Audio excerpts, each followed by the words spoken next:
banya jola kunyanan jangan kubatai atangi janji unen jajang utongla awar kwel nyot penyala jom jom akaduan wan jenge amor ranjite ngajaloi banya jola kunyanan jangan kubatai atangi janji unen jajang utongla awar kwel nyot penyala jom jom akaduan wan jenge amor ranjite ngajaloi banya jola kunyanan jangan kubatai atangi janji unen jajang utongla an bapyo chori mo jengpet jote mulora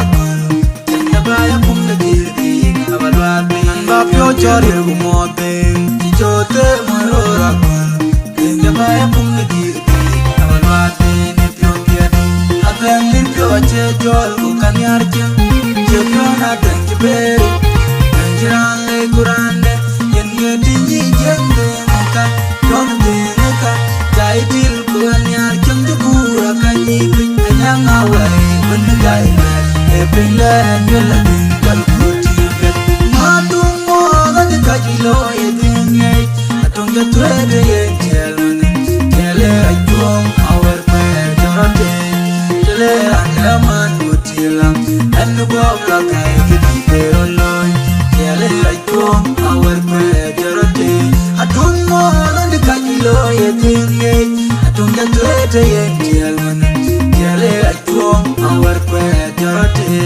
kele andaman utila anu bobla kai kiti peroloy kele ajom our pe jorate atong mo ga kajilo e dinge atong ga trede ye jelone kele ajom our pe jorate kele andaman utila anu bobla kai kiti peroloy kele ajom our pe jorate jaudo do mo pinya dini our pe ya matabel anu do ko pinya dini our pe ya matabel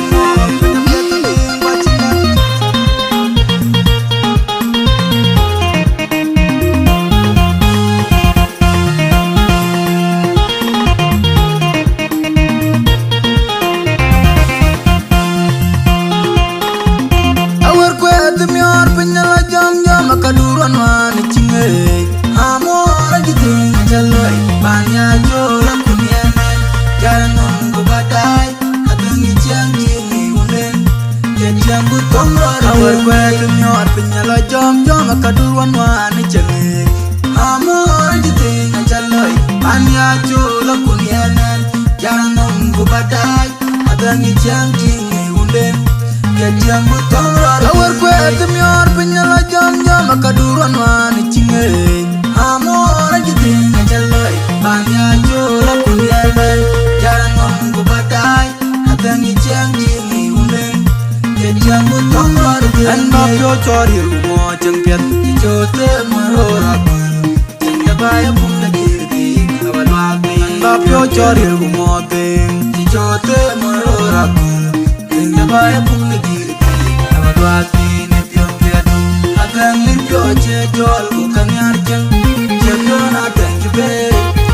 jiran le kurande yen gedinji jende maka don de maka jai dil ko kanyar chen du kura kanyi pin nyanga wai mun gai le e pele nyela bin kal kuroti ma do mo ga kajilo e dinge atong ya trede ye jelone kele ajom our pe jorate andaman utila anu bobla kai kiti peroloy kele ajom our pe jorate atung mo dan kajilo ye dinge atung ya trede ye jelone kele ajom our pe jorate kele andaman utila anu bobla kai kiti peroloy kele ajom our pe jorate atung mo dan kajilo ye dinge tunga trede yen jelone yale aituo awar kwe jarote tele anyaman utila enu bobla kai kiti peroloy yale aituo